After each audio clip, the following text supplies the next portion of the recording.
بسم اللہ الرحمن الرحیم۔ جو سختی منزل کو سامان سفر سمجھے، جو سختی منزل کو سامان سفر سمجھے، ہے وائتن آسانی ناپید ہے وہ راہی۔ اور نشاں یہی ہے زمانے میں زندہ قوموں کا کہ صبح و شام بدلتی ہے ان کی تقدیریں۔ گرامی القدر استاد الاساتذہ پروفیسر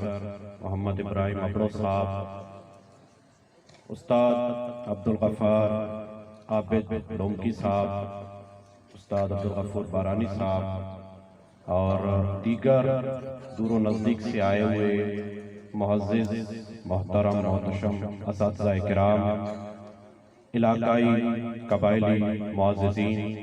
اور طلباء طالبات، السلام علیکم ورحمۃ اللہ وبرکاتہ۔ میں انتہائی مشکور ہوں برادرم زاہد شر صاحب کا کہ ایک مرتبہ پھر اس نے ہر سال کی طرح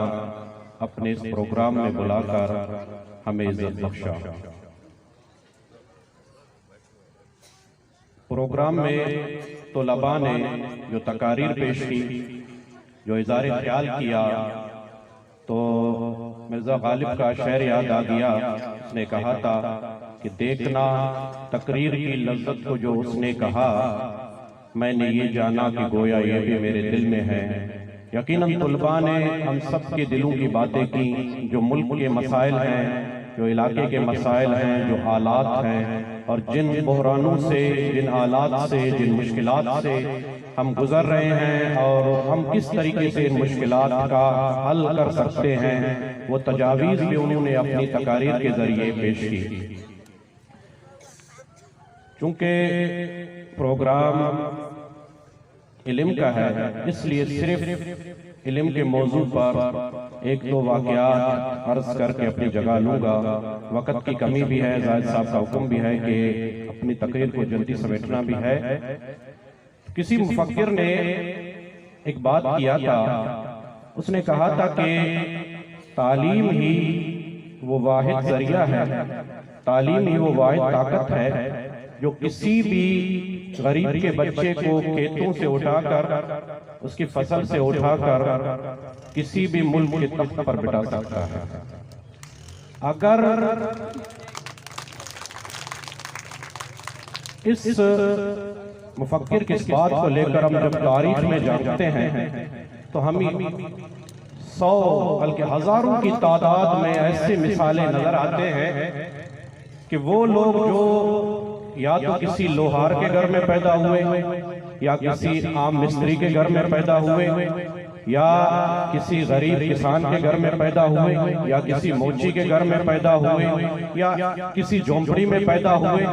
لیکن آگے چل کر انہوں نے اپنی محنت، ذہانت اور علم کی طاقت کو استعمال کرتے ہوئے وہ دنیا کے حکمران بنے، اور انہوں نے دنیا پر آج تک اپنا ایک نقش چھوڑا ہوا ہے۔ ہم 1925 میں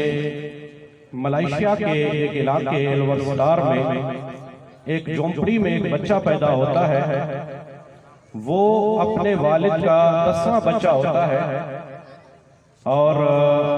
اس کا والد ایک استاد ہوتا ہے۔ وہی بچہ جو جھونپڑی میں پیدا ہوا تھا، آگے چل کر اپنی محنت سے، اپنی علم سے، اپنی جد و جہد سے، اپنی کوششوں سے وہ آگے چل کر ملائیشیا کا حکمران بنتا ہے اور تاریخ میں مہاتیر محمد کے نام سے مشہور ہوتا ہے۔ دنیا تمام پڑھے لکھے لوگ نیلسن منڈیلا کے نام سے کون واقف نہیں ہے؟ اس نے اپنی آپ بیتی میں آزادی کا طویل سفر، اس کی آپ بیتی ہے، اس نے اپنی حالات زندگی پر لکھا ہے۔ اس میں اس نے لکھا ہے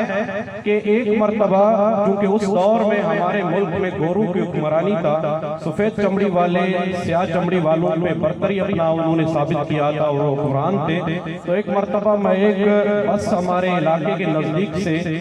جو گورو کا گزر رہا تھا، سفید چمڑی والوں کا گزر رہا تھا، تو میں نے کوشش کیا کہ اس بس میں چڑھ سکوں۔ تو جب میں اس بس کے قریب کیا تو اس کے کنڈکٹر نے، میں جب وہ چڑھنے لگا تو اس کے کنڈکٹر نے، کیونکہ وہ گورو کا تھا، تو اس نے مجھے دھکا دیا اور میں گر گیا اور میرا ہاتھ ٹوٹ گیا۔ جب میں گھر آیا تو میں نے اپنے والد سے شکایت کی کہ اس بس کے کنڈکٹر نے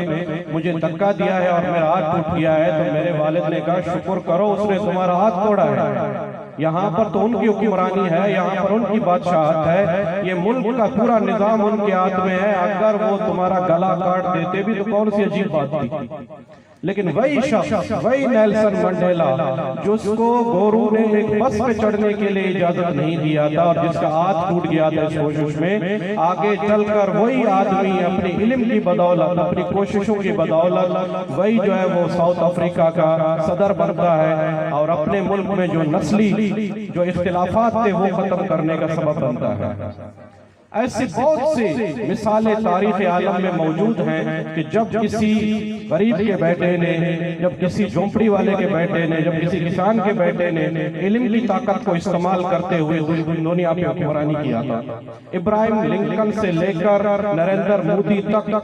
پوری دنیا کی مثالیں ان چیزوں سے بھرے ہوئے ہیں، کس طریقے سے صرف علم کی طاقت نے دنیا کو تبدیل کیا۔